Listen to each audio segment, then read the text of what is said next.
Bienvenue dans un nouvel épisode de SaaS Maker. Alors, cet épisode-là, je voulais le faire depuis plusieurs mois. Je me suis tapé tous les épisodes de SaaS Club. Alors, pour ceux qui connaissent pas SaaS Club, c'est un podcast qui interviewe des fondateurs de SaaS ou des gens qui travaillent dans l'industrie du SaaS. Et c'est un super podcast parce que je pense que de toute manière, le format du podcast et de l'interview, c'est l'un des formats au niveau du ratio learning par minute qui est l'un des plus forts en fait. C'est le format que je préfère en fait pour apprendre rapidement quelque chose sur une industrie que je ne connais pas.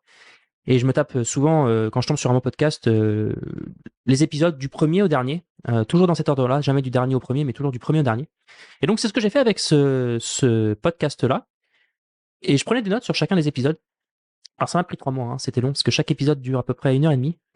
Et donc, même en écoutant 1,75, ce que je fais, ça fait à peu près 1 heure par épisode. Et voilà, ça a été en termes de connaissances une expérience assez fantastique. J'ai pris énormément de notes sur chacun des épisodes et me suis retrouvé avec à peu près 70 pages dans Notion. Et ce que j'ai fait, c'est que hier, je me suis tapé toutes les pages rapidos et j'ai pris les 25 points qui me semblaient vraiment essentiels, les trucs que j'ai vraiment aimé apprendre dans ce podcast-là. Et je me suis dit, bah tiens, on pourrait faire une vidéo avec finalement les 25 concepts essentiels dans le SaaS que j'ai découvert dans SaaS Club. Ouais, ça va être beaucoup de retours d'expérience hein, finalement et d'erreurs et de challenges et de choses que l'on peut, disons, sous-estimer quand on commence un SaaS ou des fois ou des choses qu'on se trouve nez à nez indépendamment. Il y a aussi des belles histoires et des anecdotes que j'ai bien aimées. Donc, je vous propose de commencer comme ça. On va parler du coup de produits et d'itération. On va parler de entrepreneuriat et de mindset, de challenge, des erreurs, de l'ICP et du persona, de l'analytique et du KPI, de recrutement et de management, de culture, de levée de fonds, et enfin, une petite conclusion rapidos. Alors, donc il y a 25. Je vous propose de commencer par le premier, et ça va parler du coup de tout ce qui est au niveau qui concerne le produit et de l'itération. Et ce que j'avais noté, donc, ce qu'il faut savoir aussi, si vous voulez connaître la liste des meilleurs épisodes, vous pouvez toujours les écouter, ceux que j'ai mis dedans là. Donc, je dirais à la fin, mais par exemple, celui de Walaxy avec Toignon, Folk, Batch, Agora Pulse, excellent, Wiglot, tous ces épisodes-là, n'hésitez pas à les écouter après en profondeur parce que c'est pour moi les meilleurs épisodes souvent, soit tous ceux que j'ai mis, ils sont tous très bien, mais en tout cas ceux-là ont été pour moi parmi mes préférés. Alors, pour leur premier produit, donc c'est Wallaxy, c'est une plateforme qui permet de faire des campagnes multicanaux sur LinkedIn. Et Toinon disait que du coup, pour leur premier produit, qui était une application de camping, ils ont été dans une course de fonctionnalité, ce qui fait qu'au final, ils n'ont jamais lancé le produit. Ils avaient aussi beaucoup d'approbation des institutionnels. Ils ont gagné des prix. Et les incubateurs leur disaient que c'était super, mais au final, quand ils présentaient leur solution au camping, donc c'est une application un peu pour aider les campings à gérer leur base client, etc. Booker par exemple des réservations pour des sorties dans le camping, etc. Et avoir plein d'informations. Ils avaient tout un tas d'objections. Pourquoi mes clients prendraient ton app pour réserver leur aquagym? Ils ont qu'à venir à l'accueil et ça fait partie de la vie du camping. Et puis je suis en zone blanche ici, qui va gérer ton truc, etc. Et il s'est tout court retrouvé avec son premier produit, qui était donc une application de camping, à être soumis à énormément d'objections vis-à-vis de l'ICP de la cible qui ciblait. Et la morale de l'histoire, c'est qu'il faut toujours se confronter au marché et ne pas écouter trop les compliments des institutionnels ou des gens qui ne font pas partie de votre marché. Il faut chercher du chiffre d'affaires plutôt que de l'argent public. Ce qui s'est produit, c'est ce qu'il explique un peu avant, c'est qu'il a fait. Ils ont gagné des prix, en fait. Tout le monde leur disait que leur application était géniale, etc. Et ils avaient des super feedbacks de la part de personnes qui ne faisaient absolument pas partie de leur cible. Et ils ont reçu du coup beaucoup d'approbation des institutionnels, des incubateurs, etc. Et finalement, ça a été un peu on va dire, un écran de fumée qui leur a fait perdre sûrement beaucoup de temps, qui les a amenés après dans le futur à construire leur produit qui a suivi, qui était Prospectin, qui était une application du coup, enfin la prospection sur LinkedIn, mais qui était encore avant Galaxy.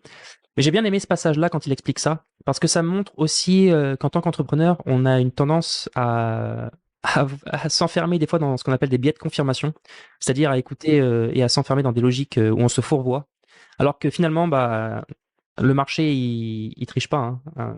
Vous voyez, il a été proposé son application au camping et en fait, il s'est heurté à tout de suite bah, les objections des gens et finalement, son application, il a eu beaucoup de mal à montrer la valeur et à convertir les gens sur cette application-là. Donc, méfiez-vous aussi des compliments. et de l'approbation que vous pouvez avoir quand elles ne proviennent pas de votre cible, ça peut être quelque chose qui peut être particulièrement néfaste pour l'exécution de votre SaaS. Très bonne interview. Il y en a fait deux d'ailleurs, hein, toi non, sur SaaS Club. J'ai beaucoup aimé le premier. Le deuxième parle plus de comment est-ce qu'on scale le recrutement, etc. Parce que du coup, finalement, la boîte a beaucoup grossi aussi, donc il s'est retrouvé dans d'autres problématiques.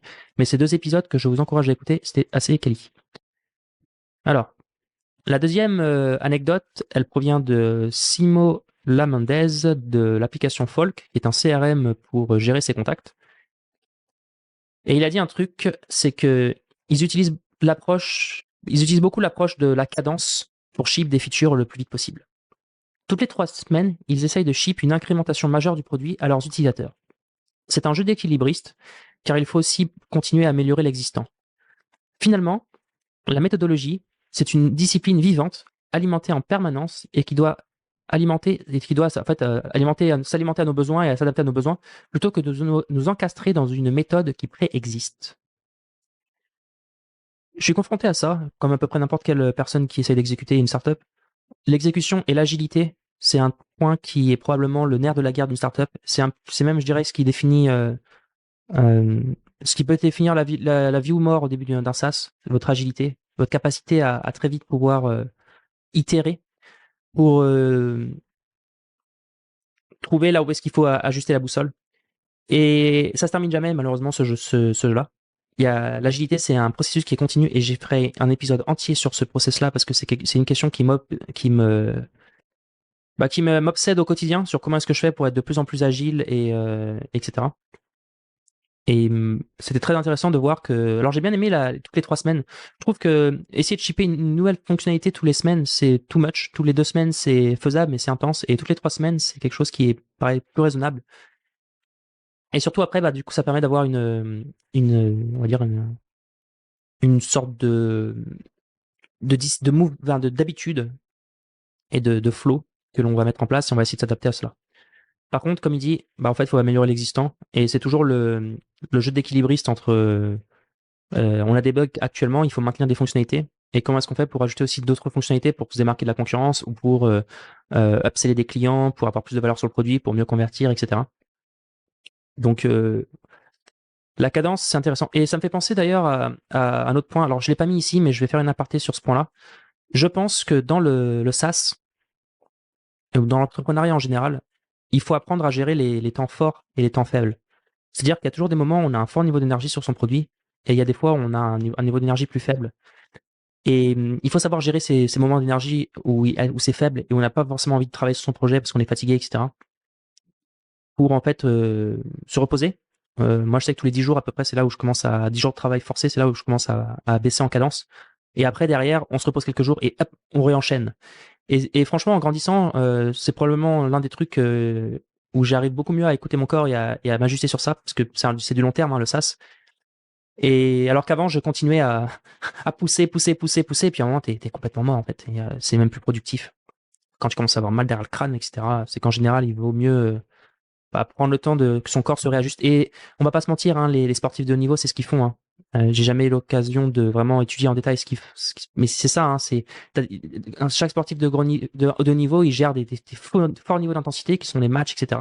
Les compétitions, et puis des niveaux de moyenne intensité et des fois des périodes de repos. Mais la période de repos est extrêmement importante chez un sportif de haut niveau. Donc je vois pas en quoi elle ne serait pas aussi chez un entrepreneur. Elle est tout autant. Donc pensez aussi à vous reposer quand vous avez besoin de vous reposer, c'est vraiment important pour se régénérer. La troisième anecdote vient d'une boîte qui s'appelle Batch de Simon Dolat. Et Batch, c'est un petit peu un outil qui permet de pouvoir envoyer des notifications. En fait, ça fait plein de choses, mais c'est une sorte on va dire de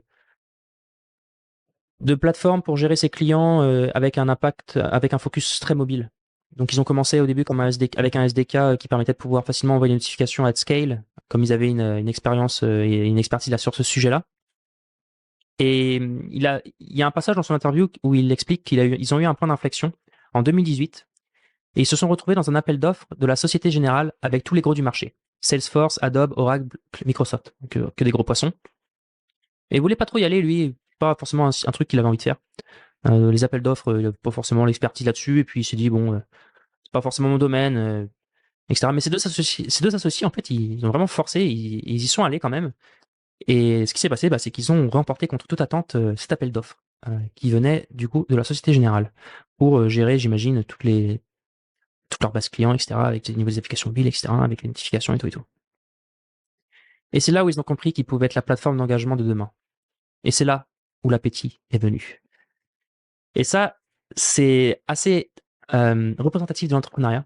C'est-à-dire que qui ne tente rien n'a rien. Et des fois, il y a des surprises qui se produisent et ça peut être des points d'inflexion. Par exemple, sur les appels d'offres, on le voit beaucoup, hein. Il y a une autre startup aussi qui avait eu cet effet-là. Je me souviens plus exactement ce qu'ils font, mais je crois qu'ils parlaient de gérer les réseaux sociaux et ils ont gagné un appel d'offres de l'État. Et c'est pareil, en fait, ils s'y attendaient pas. Alors, ça peut être à double tranchant, ce genre de choses. Soit on arrive à tenir la... Parce que quand on gagne un appel d'offres, ce qu'il faut comprendre derrière, c'est que il va falloir ajuster le produit, hein. Très souvent, on a de la tech à mettre en place, etc. Et puis, il faut s'assurer que tout fonctionne. C'est un processus aussi qui prend du temps, hein, de faire un appel d'offres. Il faut même d'ailleurs être très souvent accompagné par quelqu'un qui a l'habitude, hein, de gérer, de faire des appels d'offres.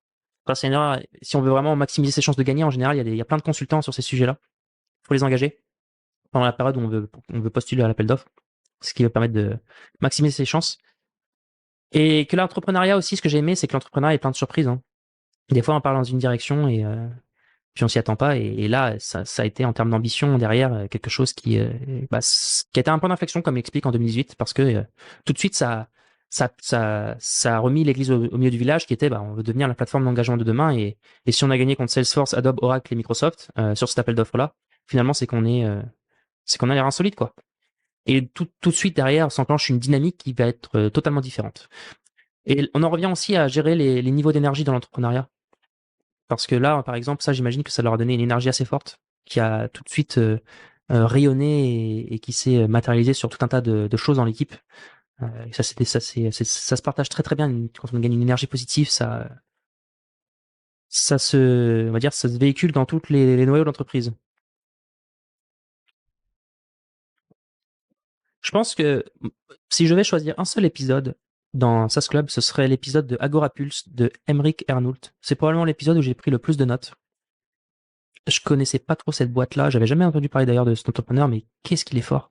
Et surtout, c'est un mec qui donne.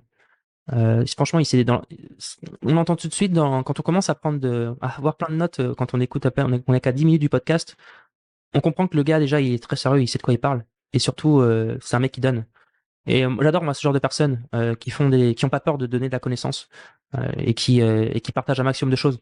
Parce que déjà, je pense que pour lui, en fait, c'est totalement intéressant. Et surtout, faut pas hésiter en fait à mettre en place les process dans son équipe pour que la connaissance elle se diffuse le plus possible. Alors, donc n'hésitez pas si vous voulez commencer par un épisode dans SaaS Club à écouter celui-ci. C'est un des derniers d'ailleurs. Je crois que c'est vers le 80, un truc dans le genre. Alors, l'augmentation du niveau de qualité, c'est la règle des 80-20. Tu as 80% avec les trucs quick et dirty, mais pour que ce soit quali, il faut rajouter les 20%. Et ces 20%-là, ils vont te coûter 80% du temps. Ce que je veux dire par là, c'est qu'en fait, pour réaliser un MVP, ça va être très très rapide de réaliser avec des quick and dirty, de répondre à une fonctionnalité. Le problème, en fait, c'est que à partir du moment où on a beaucoup de clients qui vont commencer à arriver et qui vont demander des choses particulières, tout de suite, on se retrouve avec quelque chose qui va être de moins en moins facile à toucher. Ou qui peut demander de faire attention à ce que rien ne casse ailleurs, etc. Et ces 20% d'ajout, c'est ce qui va probablement prendre du temps. Qui va prendre en fait beaucoup plus de temps que même créer que ce qu'on a mis pour créer les 80% du MVP. Ce que ça veut dire, c'est que c'est-à-dire, je l'interprète comme deux choses, moi. La première chose, c'est qu'il faut absolument avoir essayer, ne pas hésiter à mettre des fondations qui soient quand même un minimum clean au départ de son produit, parce que c'est pour éviter que ça nous pète à la tronche. Même s'il faut être agile, hein, il faut être très agile et tester. Il y a quand même cette petite réflexion à avoir pendant quelques dizaines de minutes sur comment est-ce qu'on architecture les choses de manière correcte, pour pas que ça nous pète à la tronche quand on sait qu'on va devoir ajouter ces 20% de fonctionnalités supplémentaires sur le produit et qu'on puisse le faire depuis assez rapidement. Je continue. Aujourd'hui, pour fabriquer du produit, il me faut dépenser 3 à 4 fois plus d'argent. Les salaires sont plus élevés car les gens sont plus compétents, en nombre de salaires, car il faut plus de gens autour de la table et avoir 2-3 mecs full stack ne suffit plus. Il faut des teams organisés en pôle avec une variété de talents. Effectivement, quand le produit grossit, il vous faut plusieurs teams et du coup, on a des teams en DevOps, on a des teams en front, on a des teams en back, on a des teams en quality, en assurance qualité avec les tests. On peut très vite se retrouver avec des mecs qui sont dans un silo et qui ont une discipline bien particulière et du coup les faire travailler ensemble, bah, c'est moins agile. Alors qu'avant, 2-3 mecs full stack pour faire le MVP, ça pouvait le faire. Comme il explique, donc là on a vraiment l'œil du CEO, c'est que tout ça, ça coûte de l'argent. Ça coûte de l'argent en salaire, ça coûte de l'argent en temps. Donc il faut en avoir conscience quand le produit grossit sur que cette notion de priorisation et d'agilité, elle devient de plus en plus importante. Il faut créer une infrastructure qui va créer de la qualité. Bah, et c'est exactement ce que je viens de dire là. C'est que l'infrastructure, en fait, elle doit être pensée un minimum pour qu'on va pouvoir derrière en fait, pouvoir travailler dessus. En fait, au début, tu as une toute petite barque qui est facile à manœuvrer et au fur et à mesure, ça se transforme en paquebot. Mais en même temps, si tu veux traverser l'Atlantique, tu peux pas le faire en barque. Tu as besoin du paquebot, ne serait-ce que pour rester en vie. Exactement. L'anecdote suivante vient de Wiglot, de Augustin Pro, et il expliquait alors, la plus grosse galère qu'ils ont eue, c'est qu'ils ont eu un client très connu d'un grand club de foot qui a fait une très belle performance en Ligue des Champions.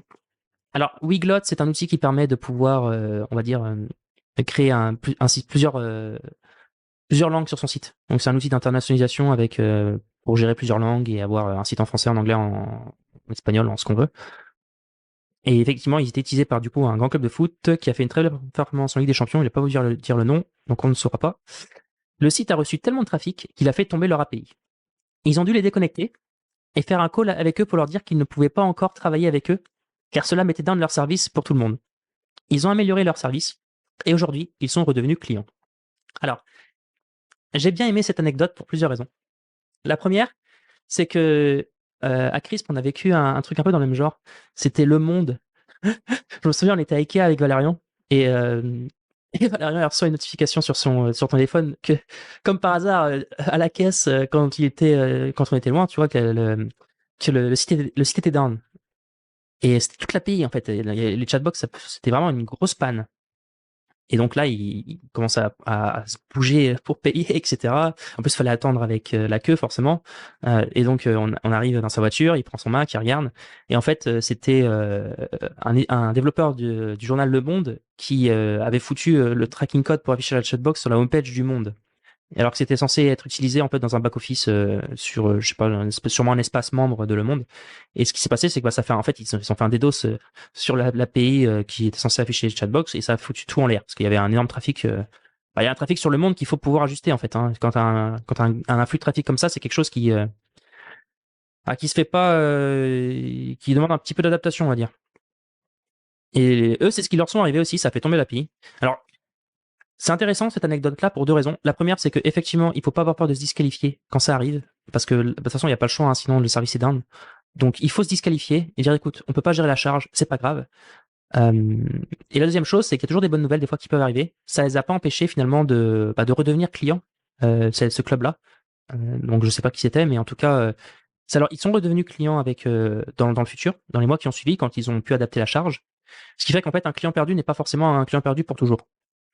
Donc c'est une anecdote assez riche d'enseignements et qui montre aussi à quel point l'entrepreneuriat est fait de surprises et que parfois, bah, en fait, on a des pics de charge qu'on n'avait pas forcément dire anticipés. Et c'est la vie. Donc il faut ajuster aussi ces API en conséquence. En général, il vaut mieux éviter d'avoir ces API qui sont à 80% tout le temps. Parce que le jour où tu as un gros client qui arrive, c'est un peu embêtant que tout tombe. Donc voilà ce que j'avais aimé sur la partie produit. Et sur tout ce qui était itération, agilité, etc. Donc j'avais mis, on a combien là? 1, 2, 3, 4, 5. Donc on a 5. Ça fait 19 minutes et je vais enchaîner du coup sur l'entrepreneuriat et le mindset. N'hésitez pas à me dire aussi en commentaire si vous aimez bien ce genre de vidéo, parce que c'est un peu un épisode que je tente. L'entrepreneuriat est une série de mini-jeux. Signer ta première entreprise, finir le batch à Y Combinator, lever ton premier seed, etc. Et à chaque fois que tu finis un mini-jeu, tu dois célébrer et passer au prochain. Et c'est ça ta vie d'entrepreneur jusqu'à la fin. Ça, c'est une citation de Arthur Koudoui de Axolo. Quand ils ont fait YC, c'est ce que l'un des mecs leur a dit. Et j'ai adoré cette phrase. Ta vie d'entrepreneur, c'est des mini-jeux. C'est une série de mini-jeux jusqu'à la fin. Tu douilles, tu fais ce mini-jeu, tu le célèbres et tu passes au prochain. Et ça, je trouve que c'est un mindset absolument à avoir. De ne pas voir les choses comme des épreuves, mais plutôt comme des mini-jeux ou des challenges. C'est d'ailleurs pour ça que moi, dans mon Notion, je parle jamais de sprint. Je parle toujours de mini-games. J'appelle pas ça des sprints. Parce que le sprint, en fait, c'est pas forcément quelque chose de positif. C'est un peu, tu vois, alors que des mini-games, non, ça l'est pas, tu vois, du challenge. Donc mes sprints, je les appelle toujours des mini-games. Et ça vient de cette phrase-là. Donc merci à Arthur d'avoir partagé cette anecdote parce que c'est, je pense que je m'en souviendrai encore dans 10 ans. Et je vous invite également à voir la vie de cette manière-là, sous forme de mini-jeu et à avancer un maximum et à célébrer surtout. C'est très important de célébrer quand on a, quand on atteint ses objectifs. C'est-à-dire que pour se redonner de l'énergie et faire une pause et passer derrière au suivant. Et d'ailleurs, ce qu'on revenait juste avant, ce qu'il disait là sur les 3 semaines, bah, c'est ça, hein. Tu te fais des mini-games de 3 semaines, tu célèbres quand tu as poussé la feature en production, tu te reposes le temps qu'il faut, et tu repars sur un autre mini-jeu. Alors, une autre citation de Emmerich Ernoult de Agora Pulse. J'ai noté celle-ci parce que je pense que alors, je pensais pas que c'était quelque chose que les gens faisaient, mais en fait si, et ça fait totalement sens. Donc j'ai été très surpris et je vous lis tout ça. Il a suivi un coaching de SaaS Academy car il ne savait pas comment arriver à 20 millions. SaaS Academy, c'est on va dire une plateforme mise en place par Dan Martel, qui est l'ancien fondateur de Clarity, enfin qui a revendu Clarity. Hein. Ça lui a coûté, et qui permet du coup de former les entrepreneurs, c'est du coaching. Ça lui a coûté 5 000 € par mois, sans inclure les frais de voyage. Parce qu'il faut aller souvent à New York, par exemple, ou aux États-Unis pour rencontrer des personnes, etc. Mais ça là a été une expérience très transformative, car ça te décomplexe et surtout, il y a beaucoup de levels. Et tu es exposé à des gens qui sont qui ont très souvent tout compris sur leur métier et qui savent de quoi ils parlent. Il y est resté 3 ans et tu apprends beaucoup des autres avec des gens comme Noah Kagan, etc. Noah Kagan, c'est le mec qui a créé AppSumo, etc. Et plein d'autres boîtes aussi. Qui a une chaîne YouTube qui est chouette d'ailleurs. En fait, comment ça consiste? Dans les grandes lignes, il expliquait, il y est resté 3 ans, si je me souviens bien. Ouais, bah c'est ça, ce que je dis 3 ans. Et tu vas être amené à rencontrer d'autres personnes. Donc, ça va être des pros qui sont, par exemple, un super chief product officer quelque part, un super CMO dans une boîte qui bosse à Amazon, j'en sais rien. Et lui, du coup, Dan Martel, comme il est très connecté, bah, il les mettait en contact, tous ces gens-là. Donc, il fallait se déplacer aux États-Unis, etc. Et il expliquait, lui, par exemple, que ça l'a beaucoup aidé parce que derrière, quand il a fallu qu'il recrute des gens extrêmement qualifiés à des postes clés de sa boîte et qu'il fallait mieux pas se gourer, et bah ça l'a énormément aidé d'avoir rencontré des rockstars dans la vallée ou ailleurs, et d'avoir échangé avec eux, parce que c'est ce qui lui a permis un petit peu d'aiguiser son flair et du coup de faire des meilleurs recrutements, etc. Sans compter tout le knowledge qu'il a appris en fait. Hein. Donc 3 ans à 5 000 € par mois, c'est un gros investissement, et surtout, je pense que je m'étais jamais dit en fait que les gens qui étaient assez hauts, ils se faisaient coacher. Et je sais pas pourquoi, hein, je me disais que c'était au contraire, ils coachaient les gens, mais ils se faisaient pas coacher eux-mêmes. Et finalement, bah non. Vous avez, ça se trouve, je sais pas, hein, mais ça se trouve, des mecs comme Elon Musk ou Bernard Arnault, ils continuent à se faire coacher en fait, parce que ils ont beau être en haut de la pyramide, ça se termine jamais. On est en compétition avec soi-même, et il y a des gens qui savent mieux que nous sur certains sujets. Et se faire coacher, c'est aussi une manière de se mettre à travailler dans un cadre bien structuré où les informations importantes arrivent à nous, parce que quelqu'un a fait l'effort et le travail derrière de nous mettre en contact avec telle personne ou de nous amener sur un plateau, tout ça. Donc c'est vrai que je commence à avoir des amis qui ont des grosses sas et je leur parle toujours de cet exemple-là parce que effectivement, bah, le coaching c'est quelque chose qui ne se termine jamais. Et je pense, même si je peux faire une aparté, moi je pense que l'école en France, c'est un petit peu dommage sur un point. Elle a plein de qualités, hein, mais elle a un défaut, c'est que on a tendance à beaucoup trop se définir par notre diplôme. Et je vais dire un exemple. Par exemple, j'avais rencontré quelqu'un, il disait qu'il était de Polytechnique. Et le mec, il avait plus de 55 ans. Et tu te dis, bah, en fait, la première chose qu'il me dit, c'est qu'il est polytechnicien en se présentant. Enfin, je sais pas, dans les 30 années qui ont suivi, t'as peut-être appris plus de choses que de toujours te définir par ton titre. Le processus d'apprendre, c'est quelque chose qui ne se termine jamais.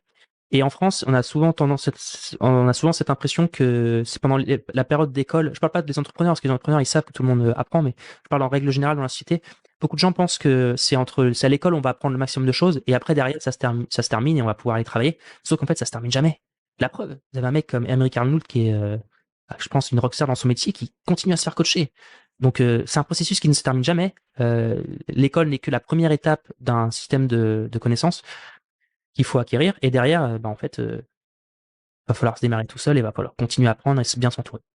Donc c'est pour ça que j'ai noté cette phrase-là. On pourrait en parler pendant des heures. Je pense même qu'un jour je ferai un interview sur toutes ces notions-là de coaching, parce que c'est un sujet qui m'intéresse pas mal de savoir ce que les gens apprennent surtout dans tous ces trucs-là. Et voilà. Alors, la dernière. Alors du coup, l'autre citation suivante vient de Upflow de Alexandre Louzy. J'adorais celle-ci. J'ai adoré celle-ci. Pense toujours tes process comme si tu étais 100 fois plus gros. Par exemple, quand on a commencé Upflow, on a été directement sur Salesforce. Pourquoi on a fait ça? Bah parce que le gars de Aircall et de Airflow, qui sont deux boîtes Defenders, lui ont dit qu'on finit toujours sur Salesforce et que c'est un enjeu délicat de débrancher 15 sales pour tout migrer sur Salesforce en cours d'aventure. D'ailleurs, ça, j'ai entendu plein de fois dans les podcasts, des mecs qui étaient sur HubSpot ou Pipedrive et qui, en fait, progressivement, quand leur boîte a commencé à grossir énormément, qui sont repassés sur Salesforce. Donc lui, qu'est-ce qu'il a fait? Eh ben, il a directement été sur Salesforce, comme ça, il s'embête pas avec, il sait qu'il n'aura jamais besoin de migrer. Aussi, chez Upflow, on n'a rien dans des spreadsheets et on met tout directement dans une data warehouse. La question, c'est pas qu'on peut pas faire de reporting dans des Excel à notre stage. Le truc, c'est que si on est 100 fois plus gros, on ne peut plus le faire. C'est un juste milieu, car ce genre de truc te fait perdre du temps à court terme, mais parfois, sur le long terme, c'est vital et c'est un cadeau que tu te fais au toi du futur, car tu poses des fondations solides. Il faut pas être non plus être draconien, hein, bien sûr, quand on lit ça, et se dire que vas-y, je commence à perdre du temps et je me mets dans des directs sur Salesforce, etc. J'essaie de scaler et de me comporter comme une grosse boîte. Mais ce que j'ai aimé en fait dans cette anecdote, c'est le mindset.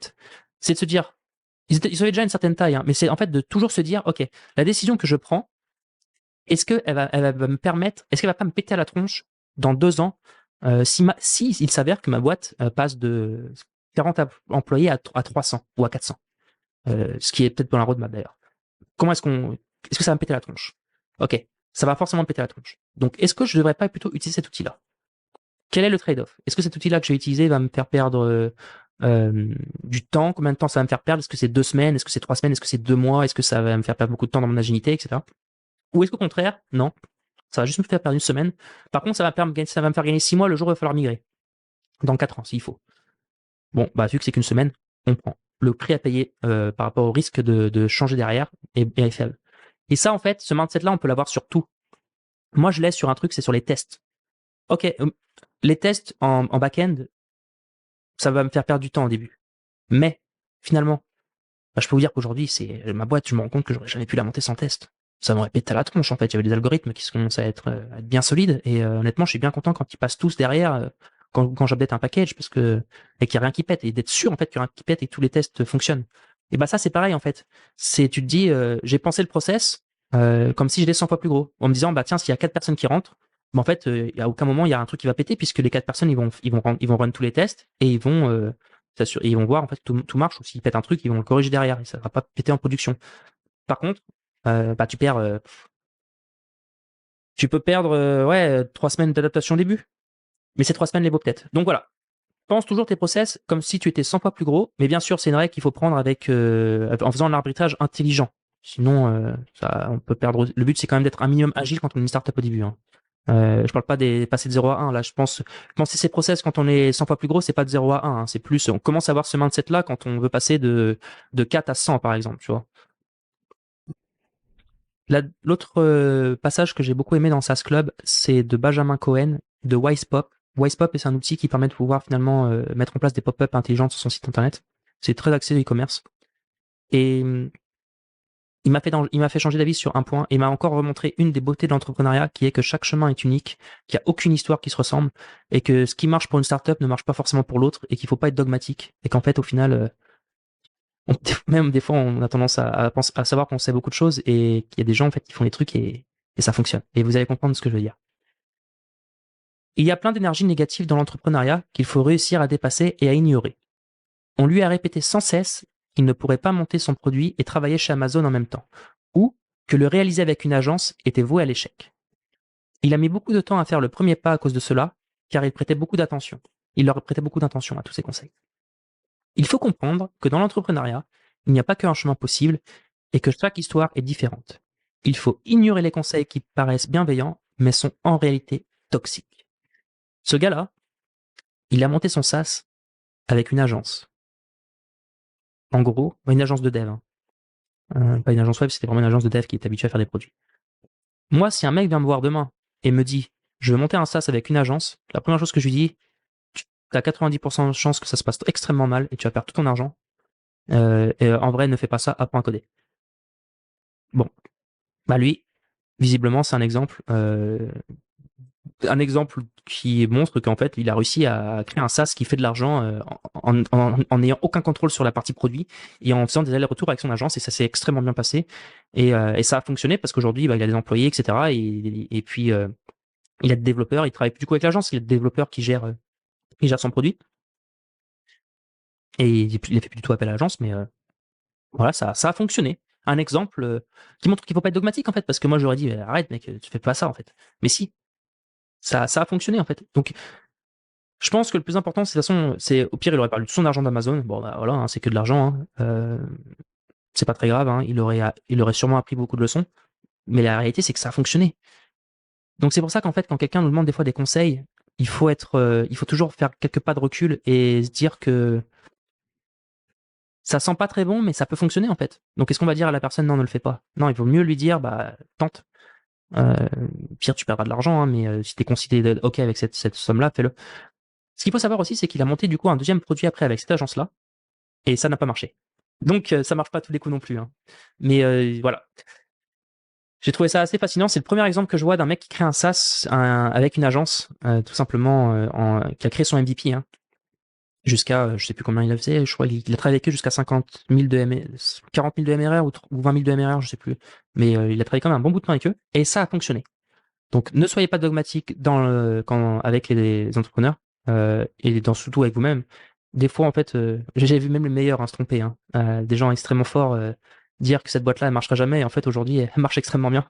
J'ai vu même les meilleurs se tromper. Donc en fait, l'entrepreneuriat, c'est un peu sa beauté, hein, c'est qu'on sait pas, on peut jamais être sûr qu'un truc fonctionne ou ne fonctionne pas.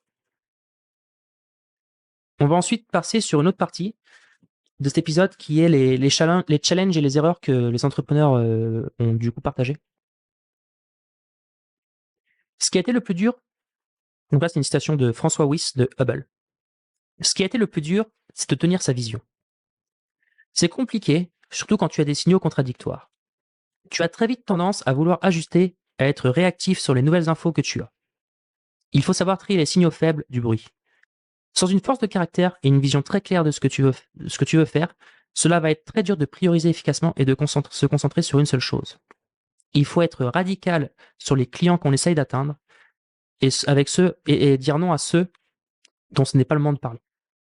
On perd du temps trop souvent sur des deals qu'on sait qui ne vont pas marcher ou que cela va churner extrêmement vite. Moi, je pense que tout est dit. C'est savoir se disqualifier quand la personne ne fait pas partie de notre ideal customer profile, surtout au début, quand on est on est très needy et on démarre sans ça, c'est qu'on n'a pas forcément beaucoup de clients, même zéro des fois, comme quand tout le monde passe par là. On a tendance en fait à finalement essayer de dire oui à tout le monde et d'être un yes man. Or, être un yes man, bah, ça peut être extrêmement dommageable et créer pas mal de problèmes. Alors, la citation suivante, c'est de Spendesk, de Rodolphe Ardan. Pour un CEO, le job change tous les 3 mois. Et tu es constamment en train de changer de casquette. Un jour, tu es leveur de fonds, un jour, tu es dans le recrutement, un jour, tu es vendeur, un jour, tu es développeur, etc. Au début, le rôle est dans la compréhension et la construction du produit.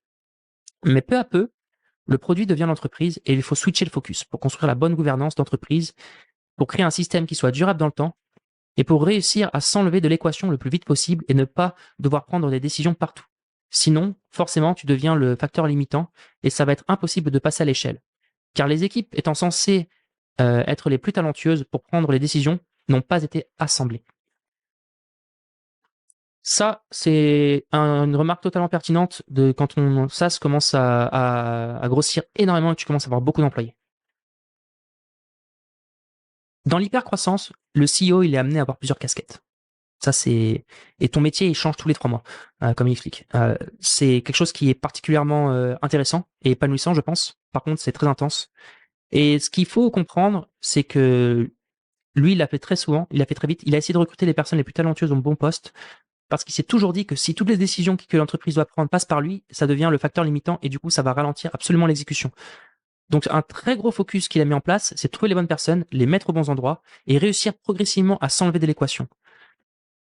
L'autre point important, et c'est un truc qui peut créer des problèmes dans une équipe, c'est qu'au début, tout le monde est concentré sur le produit et sur la vente. Mais quand la boîte, elle grossit, progressivement, c'est la boîte qui devient le produit. C'est-à-dire que c'est la boîte qui devient le produit où il va falloir gérer tout un tas de trucs qu'on n'avait pas forcément envie de gérer. Faut gérer les recrutements, faut gérer les gens, faut gérer les problèmes légaux, faut gérer la compta, enfin, faut gérer plein de choses. Tu gères plein de départements et c'est la boîte, en fait, qui est le produit. Et t'es beaucoup moins les mains dans le cambouis, comme au début, sur le produit, qui d'ailleurs montre aussi parce que en fait, le métier a complètement changé. Et ça peut être un problème si une personne n'est pas forcément la bonne, disons que si elle préfère vraiment avoir les mains dans le cambouis. Généralement, ces genres de personnes, il faut les mettre en CTO et pas en CEO. Ça se passera mieux. Parce que franchement, ils peuvent très vite se rendre compte que ils n'avaient pas signé pour ça et qu'ils n'aiment pas forcément leur métier par rapport à avant. Ils ont toujours des réflexions du style qu'est-ce que je regrette quand c'était quand même plus excitant, on était tous les trois en train de coder, etc. Là, là. Ça, c'est des gens qu'il faut mettre en CTO, absolument. Parce que le CEO, le job, il change tellement souvent, c'est tellement intense que c'est très intense aussi d'être CTO, hein, c'est pas ce que je veux dire, hein, mais c'est pas la même chose, quoi. Donc, un bon témoignage de quelqu'un qui est passé de 0 à 400 employés en très très vite et qui, du coup, est un super épisode avec énormément de learning sur ces sujets-là. On a ensuite une citation de Jean Moreau de Phoenix.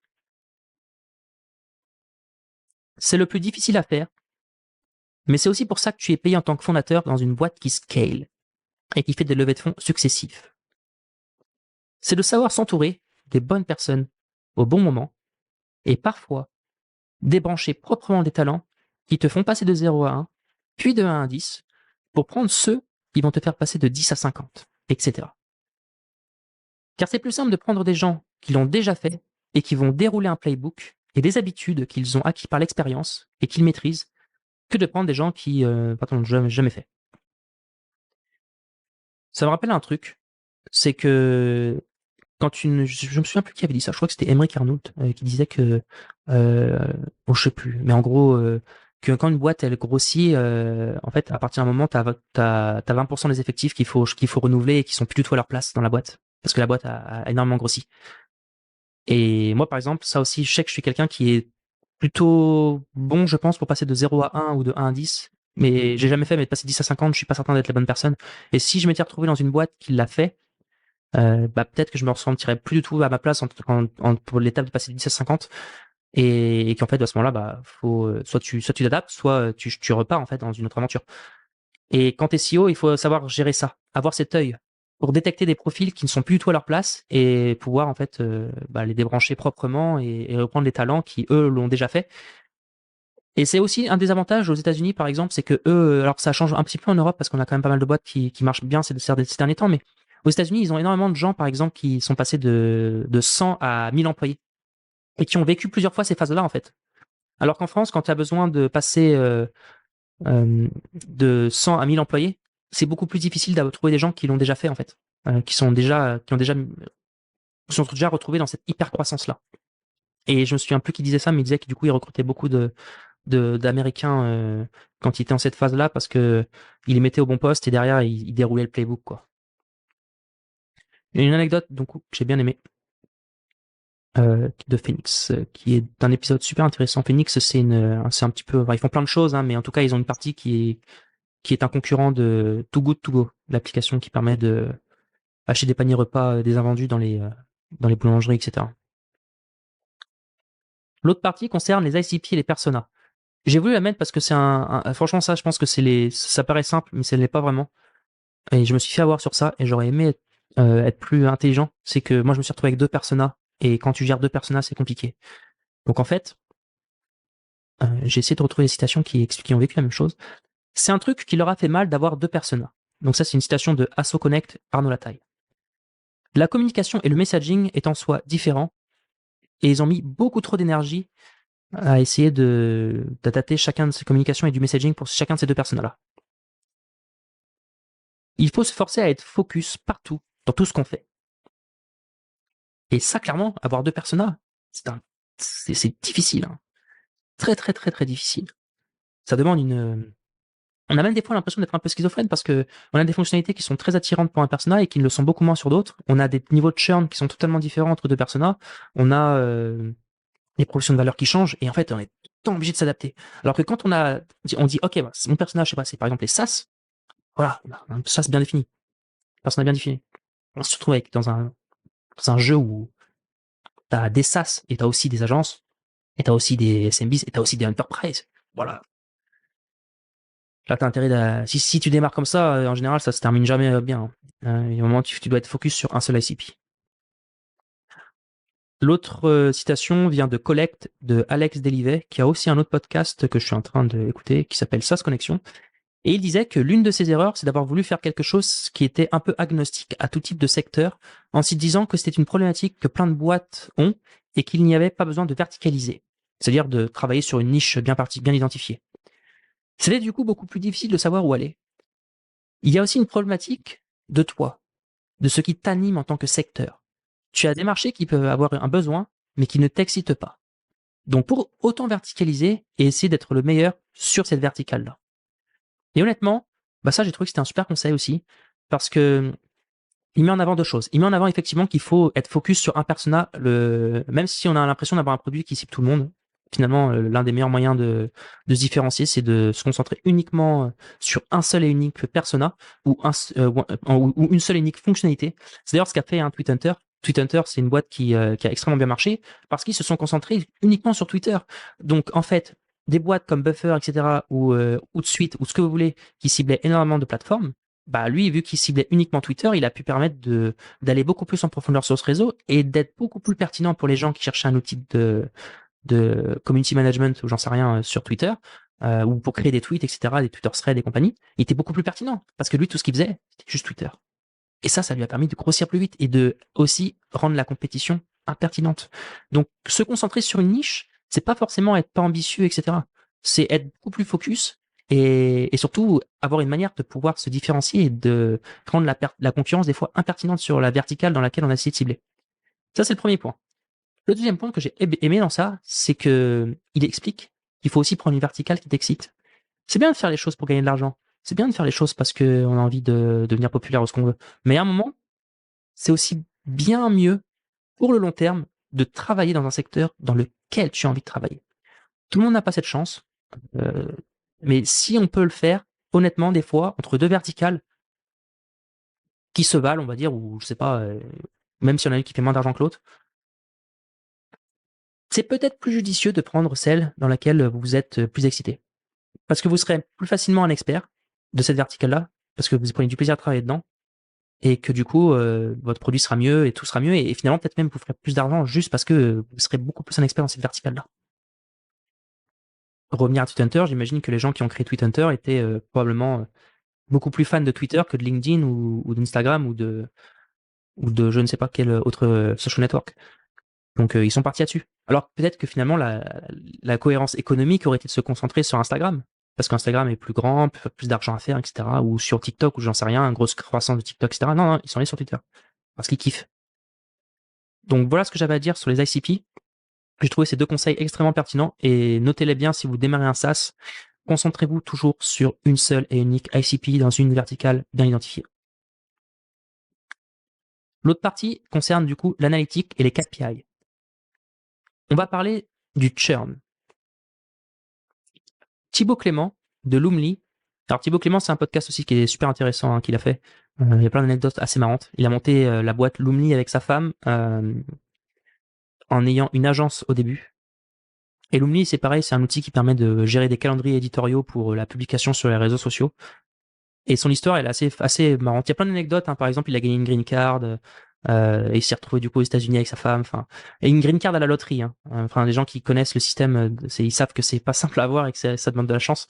Donc, c'est une loterie. Et donc, j'ai bien aimé cet épisode. Il y a plein d'anecdotes super marrantes. Et l'un des trucs que j'ai aimé, c'est, je vous lis ça, comprendre comment les gens churn. À quel moment et pourquoi. Il a écrit d'ailleurs 2 articles sur le sujet sur Medium. Il ne faut pas analyser le churn de la même manière. C'est pour ça que la question, d'ailleurs, je fais une aparté sur les gens qui vous disent c'est quoi ton taux de churn, elle est pas forcément très représentative de la situation. Ce qu'il faut faire, en fait, c'est analyser le churn de manière différente, par canaux. Pas par canaux, oui, mais aussi par durée de vie. Je continue la citation. Des gens qui churnent après 3 ans, c'est différent de ceux qui churnent après 3 ou 6 mois. C'est pour ça qu'il faut regarder par cohorte.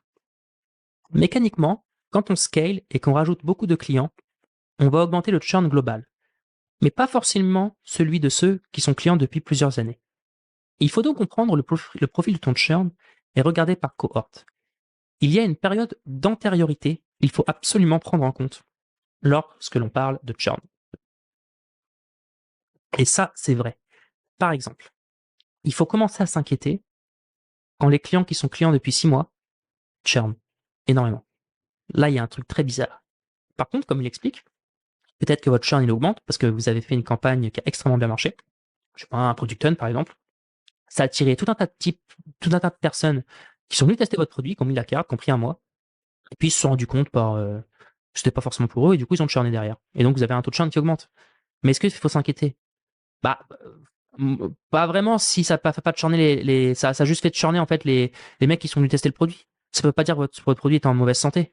Euh, donc voilà, le churn, c'est bien de le différencier par cohorte.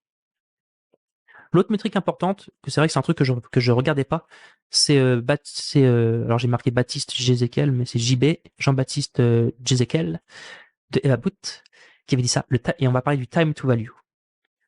Le time to value, en fait, ça consiste à comprendre combien de temps il se passe entre le sign-up et le moment où la personne expérimente la valeur de ton produit. Dans leur cas, c'est l'obtention du fichier. EvaBoot, c'est un outil qui permet de pouvoir exporter les résultats de ces navigateurs. Donc, dans leur cas, c'est l'obtention du fichier et du coup, l'export du fichier de ces navigateurs. Plus c'est court, mieux c'est. La difficulté est de définir le point d'activation. Slack, c'était quand j'invite 3 personnes. Facebook, quand j'invite 5 amis. Twitter, je sais plus, c'était quand je suivais 10 comptes, blablabla. D'autant que plus le temps passe, plus la motivation de ton utilisateur à aller plus loin dans le produit descend s'il n'arrive pas à trouver la valeur assez tôt. Et ça, c'est vrai que si on pose la question à des gens qui sont dans le SaaS et qu'on leur demande du coup c'est quoi ton time to value, c'est-à-dire le temps qu'il faut entre le sign-up et le moment où la personne expérimente, il y a plein de gens qui savent pas y répondre, moi y compris. Donc je pense que c'est un truc intéressant à mesurer. Finalement en fait ça consiste à un peu créer des funnels et essayer de définir ok dans ce funnel là combien de temps il faut pour que le client arrive à la valeur. Et c'est un truc qui permet du coup d'améliorer et d'essayer de le raccourcir progressivement le plus vite possible, de manière à ce que l'activation se passe beaucoup mieux et qu'on arrive à avoir derrière des résultats qui sont extrêmement cohérents en marketing. Donc ça, c'était la partie sur l'analytique et les KPI. Donc à retenir cette notion de churn par cohorte et cette notion de time to value. C'est des choses qu'il faut avoir en tête quand on fait du SaaS. On va ensuite parler de recrutement et de management. Et j'ai noté plusieurs choses intéressantes sur ces sujets-là. C'était une citation de Jérémy Goyot de Grosse.talent.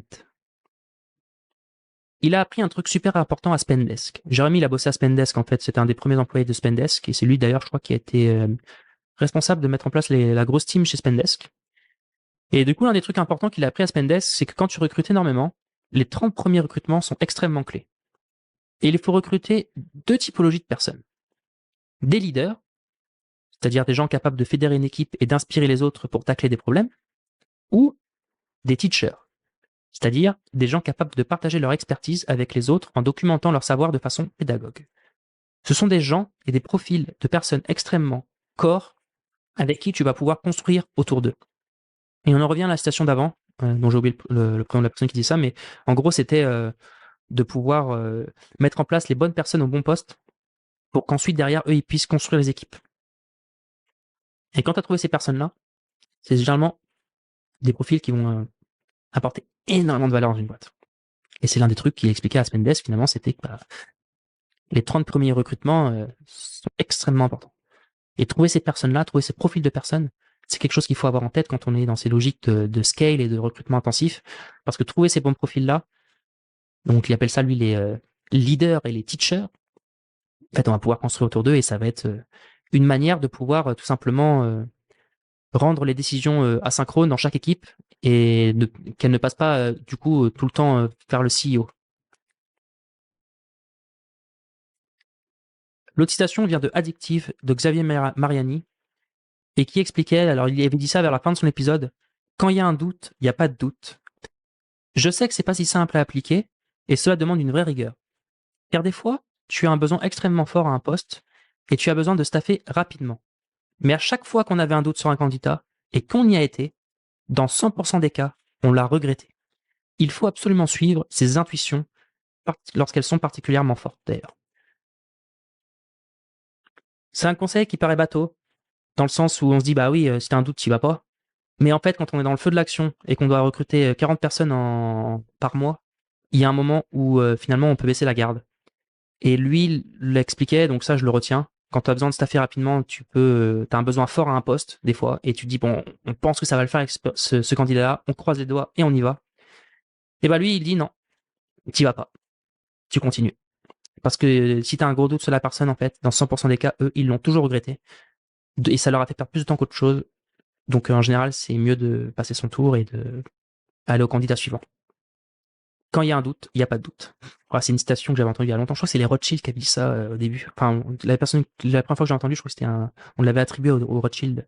Quand il y a un doute, il n'y a pas de doute. Alors c'est une citation qui est un peu pernicieuse, hein. Attention, hein. Faut pas l'appliquer dans tout dans la vie, hein. Moi, il y a des fois où j'ai eu des doutes sur des choses et j'étais agréablement surpris après plusieurs semaines, hein. Donc, faut pas non plus la prendre au pied de la lettre. Mais j'aime bien cette citation-là parce qu'effectivement, elle permet de trancher et de pas être dans le FOMO et surtout dans l'indécision. Parce que je pense que quand on monte une startup, être dans l'indécision, c'est une des pires choses qui puissent nous arriver. Même dans la vie, hein, être dans l'indécision, c'est jamais une position qui est très confortable. Donc, des fois, respecter cette situation-là et de se dire, bon, bah, j'ai deux situations, il y en a une, j'ai un petit doute et l'autre, j'en ai pas. Bon, bah, plutôt que de tergiverser pendant 2 secondes, pendant 10 ans, bah, celle où j'ai un doute, j'y vais pas parce qu'il y a un doute. Et puis celle-là, j'y vais et puis on verra bien où ça nous mène.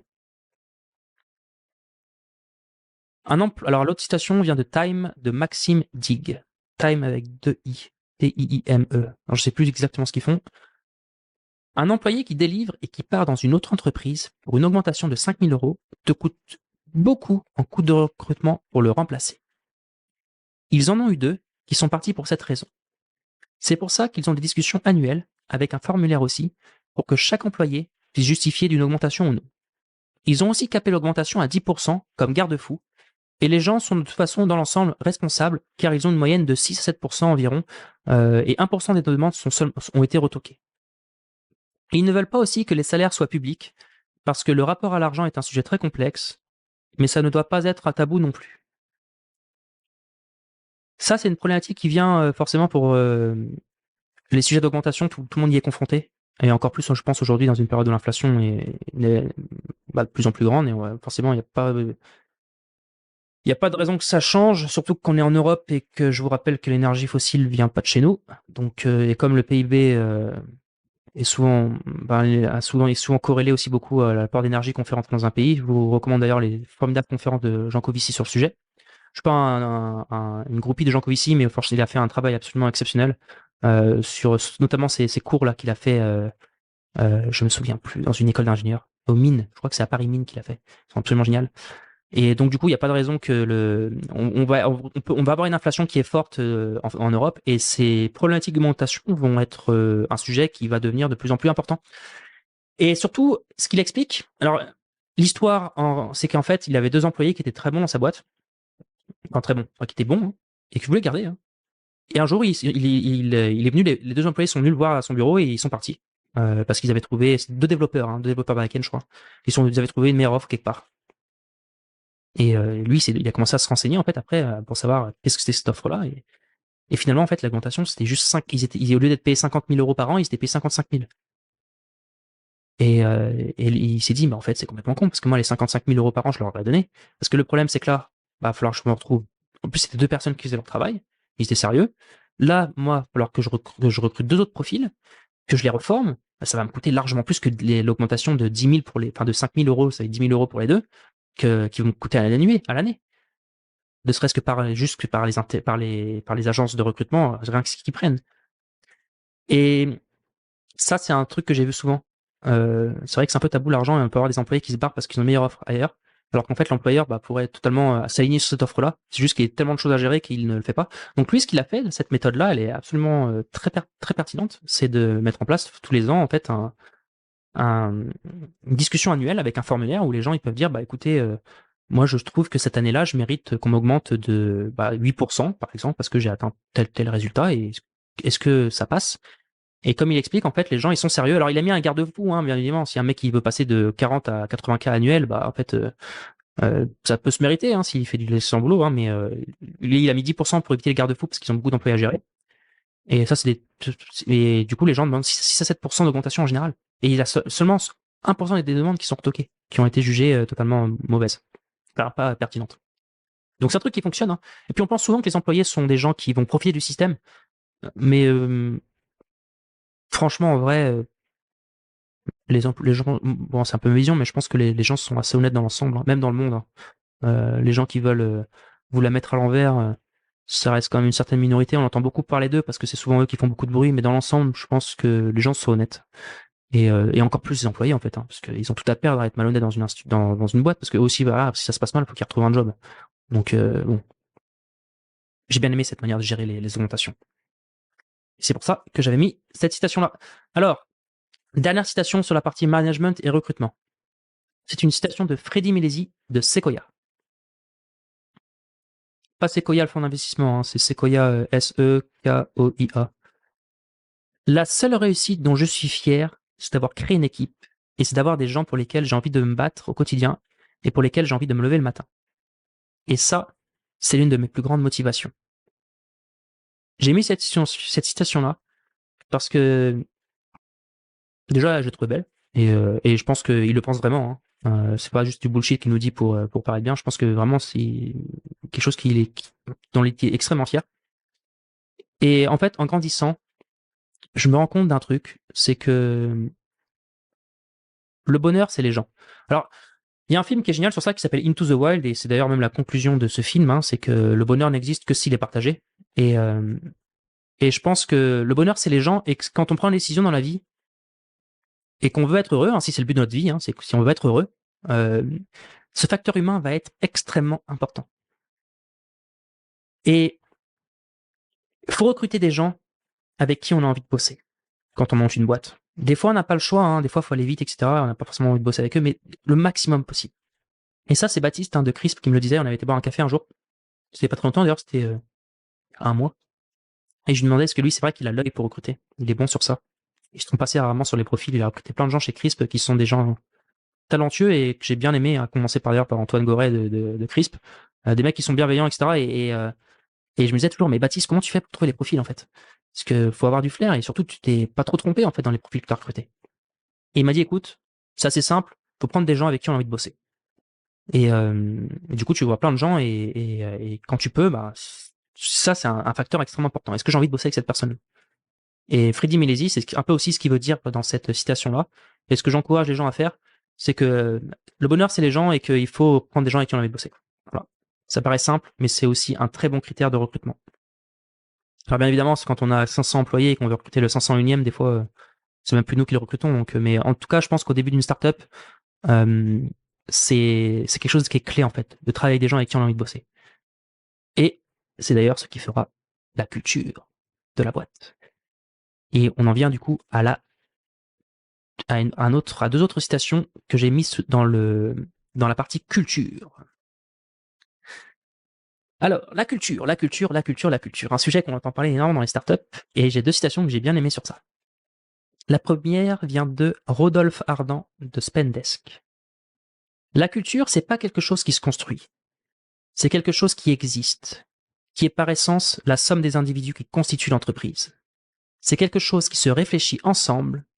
Est-ce qu'on croit dans nos valeurs? Est-ce qu'on croit dans notre manière de faire les choses? Etc.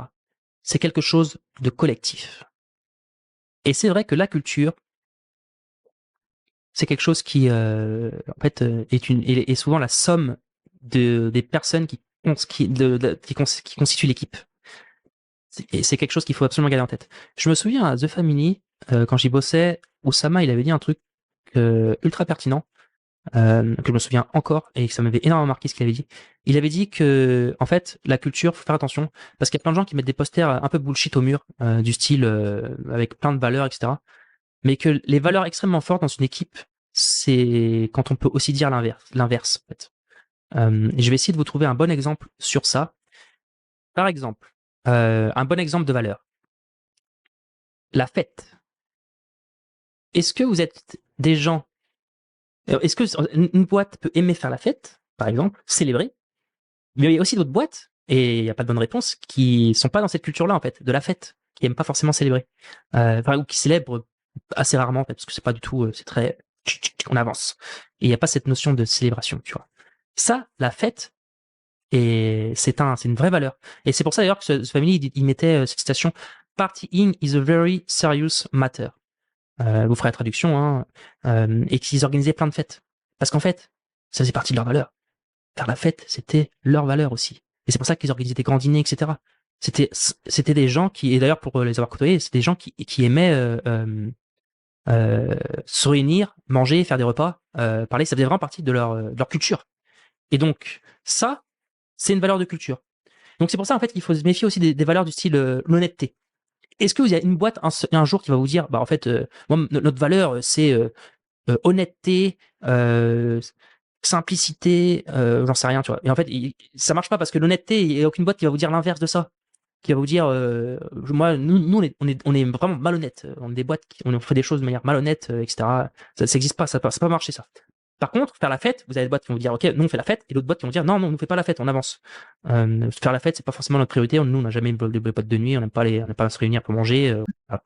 Donc, une valeur, quand on choisit des valeurs dans une startup, il faut toujours se demander, ok, les valeurs les plus fortes, très souvent, c'est les valeurs dans lesquelles bah, l'inverse est aussi possible et des boîtes ont l'inverse. J'espère que j'ai été un minimum clair. L'autre point important sur les valeurs vient de Mathias Leopoldi de Julaya. La culture fit est vraiment importante. C'est vraiment primordial d'avoir des gens avec qui tu as envie de travailler et qui sont dans le même état d'esprit. C'est bateau, mais tu t'en rends compte de son importance vraiment le jour où tu fais un mauvais recrutement. C'est des problématiques qui arrivent souvent quand tu as une certaine taille d'équipe. La dette culturelle est très insidieuse, car si tu as un mauvais recrutement dans les managers, c'est-à-dire un poste clé, tous ceux en dessous peuvent commencer à lui ressembler avec le temps et abîmer ta culture. Et là, on en revient à un point important, c'est que les gens qu'on place à des postes extrêmement importants, décisions, etc., pour revenir à la situation de Jérémy, quand il parlait de Spendesk, où les 30 recrutements sont extrêmement importants, c'est aussi pour ça qu'ils sont importants. C'est parce qu'en fait, s'ils sont pas dans la culture, les types, ça va ruisseler sur les recrutements précédents, suivants qu'ils vont faire, et vous vous retrouvez derrière avec une boîte qui a plus la culture, en fait, du début, qui était extrêmement importante. Donc, il faut veiller à ce que les gens qui sont au poste clé aient cette culture-là aussi. Parce que la dette culturelle, bah là, c'est quelque chose qui, en fait, on la voit pas direct, on s'en rend compte après. On se dit, mais putain, c'est marrant, cette boîte-là, ce département-là, en fait, il comprend rien à ce qu'on fait, enfin, ils sont pas dans nos valeurs, ils sont pas, Ils comprennent pas trop notre mission, notre culture, sont pas dans notre culture, quoi. Et très souvent, bah, peut-être parce qu'il y a un manager qui était là, en fait, qui a été dans les procédures de recrutement et qui est pas du tout dans le délire, quoi. Et du coup, il s'est pas aperçu que tout le département derrière, il était plus dans la culture de la boîte. Et la culture, je pense que c'est extrêmement important. Pourquoi? Parce que c'est ce qui permet de recruter aussi des talents. Les boîtes qui ont une culture extrêmement forte, elles ont beaucoup plus de facilité à attirer les talents que les autres. Ça coule de source. Et c'est pour ça et dans un monde où les gens coûtent cher et où recruter n'est pas si simple, il faut absolument veiller à avoir une culture forte qui soit. Par exemple, moi, une de mes cultures de ma boîte, et ça c'est clair et net, ce sera jusqu'à la fin des jours, c'est le partage d'informations. Moi, si j'aimerais énormément que tous mes employés aient une chaîne YouTube. C'est un de mes trucs qui est important. Parce qu'en fait, je crois énormément dans l'effet Feynman. C'est-à-dire que l'effet Feynman, en fait, c'est le fait de vouloir expliquer quelque chose pour le comprendre. Et je veux absolument que les gens, ils travaillent comme ça. Ils expliquent les choses pour mieux les comprendre. C'est un truc qui fonctionne, c'est un truc que je fais. Là, par exemple, je suis en train d'apprendre beaucoup la cuisine depuis quelques temps et du coup, j'ai créé une chaîne YouTube qui s'appelle Mézé by Julien, M-E-2-Z-E. Et je me force à expliquer comment on fait un houmous, comment on fait un caviar d'aubergine, comment on fait un baba ganoush, comment est-ce qu'on fait je sais pas, une salade de pois chiches, etc. Et je me force à l'expliquer. Et ça a un effet extrêmement important. Quand j'étais plus jeune, j'appelais ça l'effet Dribble, en fait. Dribble, c'est un réseau social où les artistes, ils partagent leur création. Parce qu'en fait, quand tu mettais sur Dribble, je m'étais aperçu que le fait de savoir que tu allais le mettre en ligne, tu allais beaucoup plus faire attention aux détails. Tu allais peaufiner les choses. Et ça, bah, ça allait te faire l'extra mile. Et je pense qu'on a la même chose qui se produit avec l'effet Feynman. C'est-à-dire que le fait de se forcer à comprendre quelque chose, on sait qu'on va devoir faire l'extra mile. Et du coup, en faisant l'extra mile, on va comprendre beaucoup plus en profondeur et il y a des choses qu'on va comprendre en l'expliquant. Et c'est pour ça d'ailleurs que les professeurs vous disent souvent qu'ils apprennent des choses sur scène en expliquant quelque chose qu'ils n'avaient pas forcément très bien compris ou qui comprennent mieux parce qu'ils ont trouvé un exemple sur scène qui image le truc et qui donc voilà, moi je crois beaucoup dans l'effet Feynman et je voulais faire une aparté sur ça, même si c'était pas très impertinent, mais voilà une valeur de culture aussi, le partage d'informations et faire en sorte de créer un système où les gens ils partagent un maximum d'informations entre eux, par exemple parmi les employés, et où ils cherchent aussi à partager leurs connaissances. C'est pas si simple à mettre en place, on verra comment je me débrouille, mais je ferai une vidéo si j'y arrive un jour. La levée de fonds. Alors là, on va être sur des problématiques de personnes qui ont du coup levé de l'argent et on a beaucoup de learning et d'erreurs qu'ils ont fait ou de choses qu'ils ont appris. On a Jean de Roglaude de Collective qui disait: il y a beaucoup de choses qui se jouent avant la levée de fonds. Par exemple, cela faisait un moment qu'il avait préparé son pipe avec les fonds, qu'ils échangeaient régulièrement avec certains, etc.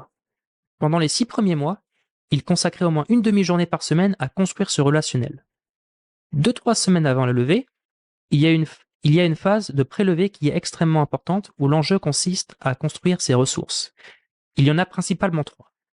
Un pitch deck, une data room très structurée donc un pitch deck, une data room très structurée et les key objections to invest, c'est-à-dire les objections clés qui pourraient empêcher quelqu'un d'investir. C'est-à-dire un document qui répertorie toutes les objections que les fonds peuvent émettre sur votre business. Et il faut faire de chaque objection une arme de destruction massive. Par exemple, il y avait une question qui revenait souvent, c'est comment est-ce que vous vous protégez face à un Malte qui a 400 000 freelances, etc. Et il avait il avait déjà anticipé cette question-là et il avait du coup dans ce document la réponse à cette question-là. J'ai bien aimé cette phrase-là, cette citation-là pour deux raisons. La première raison, c'est j'avais jamais entendu ça, mais c'est quelqu'un qui avait du coup, il savait qu'il avait levé en fait de l'argent, donc il avait déjà préparé régulièrement en fait tous ces documents. C'est pas quelque chose qu'il a fait à la dernière minute. Il l'a fait souvent dès le premier jour. Et d'ailleurs, construire son pitch deck, c'est un bon exemple, c'est un bon exercice quand on démarre sa startup. Faut pas croire que même si on ne lève jamais de fonds, construire un pitch deck, ça permet aussi de remettre l'église au milieu du village et d'avoir une vision plus claire de ce qu'on veut construire, etc.